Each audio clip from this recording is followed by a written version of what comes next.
Hello दोस्तों, welcome back to my channel knowledgeable brain. और आज हम इस वीडियो में डिस्कस करने वाले हैं टी.एस. इलियट के एसे हैमलेट एंड हिज प्रॉब्लम्स के बारे में।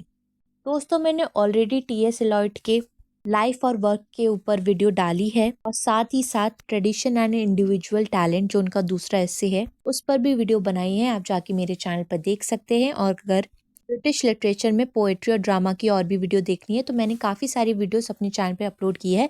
आप जाके देख सकते हैं। वीडियो ढूंढने में कोई दिक्कत आए तो आप प्लेलिस्ट में जाके सर्च कर सकते हैं। दोस्तों, ये ऐसे पहली बार पब्लिश हुआ था 1919 में। उसके बाद अपीयर हुआ था टी.एस. इलियट के एसेज और क्रिटिज्म के कलेक्शन। इसका टाइटल था सेक्रेड वुड, जो पब्लिश हुई थी 1920 में। और उसके बाद ये दोबारा से रीप्रिंट हुआ था बाय फेबर एंड फेबर इन 1932। दोस्तों, टी.एस. इलियट जब इस एसे की शुरुआत करते हैं तो वो दूसरे क्रिटिक्स के व्यूज को इंडिकेट करते हैं कि उन्होंने हैमलेट प्ले को एक ओरिजिनल क्वेश्चन के रूप में एक्सेप्ट नहीं किया। हैमलेट करेक्टर का जिक्र बाद में आता है। प्राइमरी हैमलेट प्ले है, सेकेंडरी हैमलेट का करेक्टर। इलियट कहते हैं कि हैमलेट का करेक्टर एक टेम्पटेशन रखता है उन क्रिटिक्स के लिए जो सबसे ज्यादा डेंजरस टाइप्स के होते हैं, जो एक क्रिएटिव बेंट वाले होते हैं और जिनकी इंटेलिजेंस क्रिटिज्म में होती है। ऐसे क्रिटिक्स का एग्जाम्पल उन्होंने दिया जैसे कॉलरिज और गॉथ, जो भूल गए हैं कि क्रिटिज्म का असली काम एक वर्क ऑफ आर्ट को स्टडी करना होता है। इन क्रिटिक्स ने विलियम शेक्सपियर के प्ले हैमलेट के जगह अपने खुद की इमेजिनेशन का हैमलेट क्रिएट कर दिया है, जो उनकी खुद की नेचुरल एक्शंस पर बेस्ड है। इसके बाद उन्होंने मॉडर्न क्रिटिक्स के हैमलेट पर राय बताई है, जो रीसेंट राइटर्स है जैसे कि जे.एम. रॉबर्टसन और प्रोफेसर स्टॉल। ये इलियट बोलते हैं कि इन लोगों ने सिर्फ हैमलेट के करेक्टर पर फोकस नहीं किया है, बल्कि पूरे प्ले को समझने की कोशिश की है। यहाँ ये माना जा रहा है कि हैमलेट की स्टोरी का कुछ हिस्सा अलग अलग राइटर्स के द्वारा ऑल्टर किया जा रहा है, टाइम टू टाइम उसे चेंज किया जा रहा है। वो कहते हैं कि हर राइटर ने पिछले राइटर के कुछ काम से कुछ और चीज़ों को ऐड कर दिया है।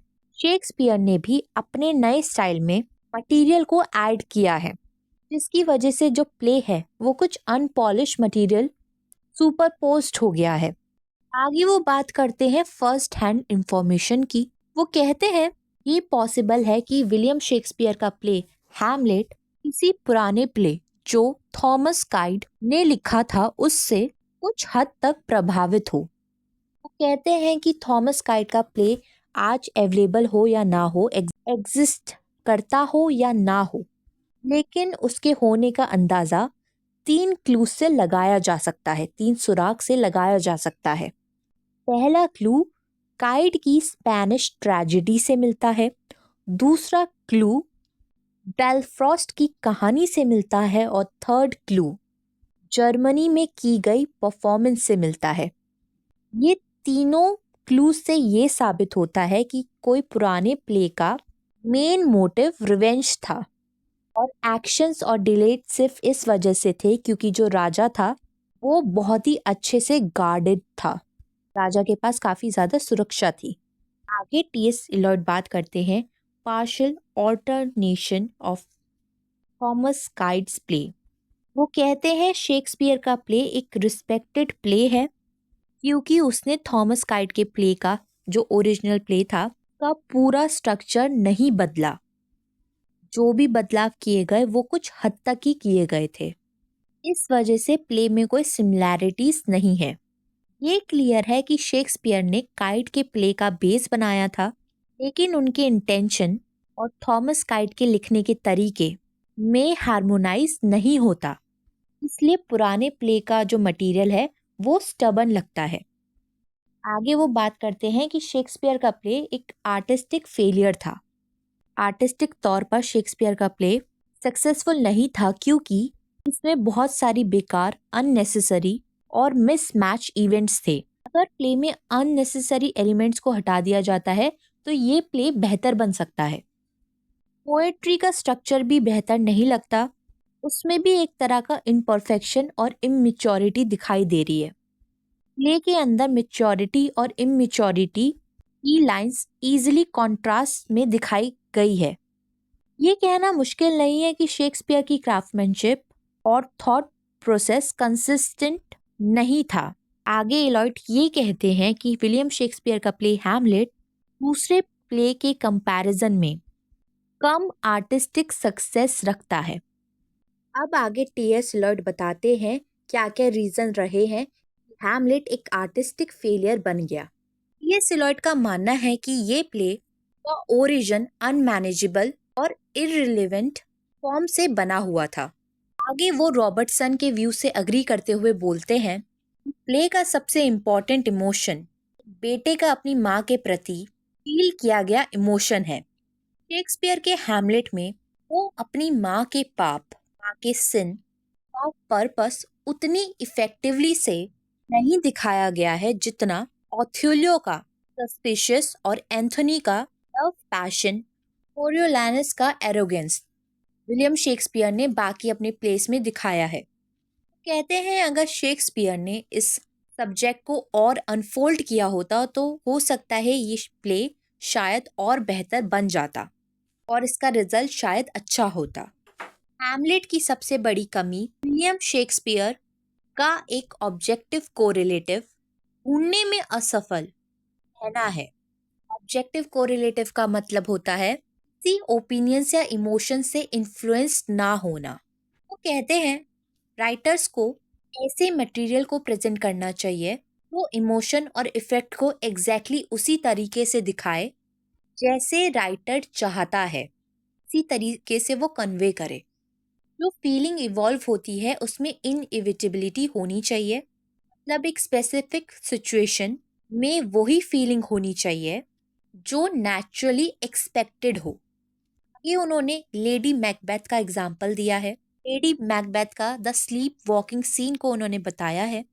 लेडी मैकबेथ नींद में चलती थी तो उसका state of mind skilful imagery और सेंसरी इंप्रेशन के जरिए रीडर तक पहुंचता था।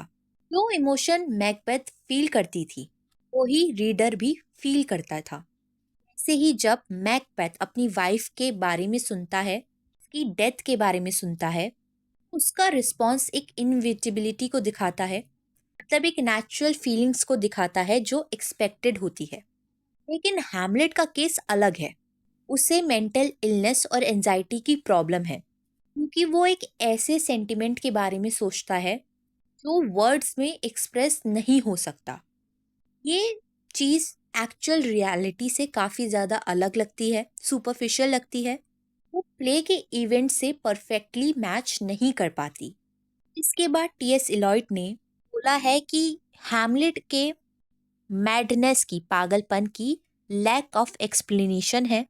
थॉमस काइट के प्ले से हैमलेट के मैडनेस का कॉन्सेप्ट चुराया गया है, लेकिन थॉमस के प्ले में मैडनेस, पागलपन एक डिसेप्टिव ट्रिक है, मतलब वो एक एक्ट है लोगों को बेवकूफ़ बनाने के लिए, पागल बनाने के लिए, वो ऑडियंस को मिसलीड करने का यूज़ करती है। टीएस इलॉयड को लगा कि शेक्सपियर के प्ले हैमलेट में भी हैमलेट का जो पागलपन है वो सिर्फ एक प्रिटेंड एक्ट है, मतलब वो एक नाटक है।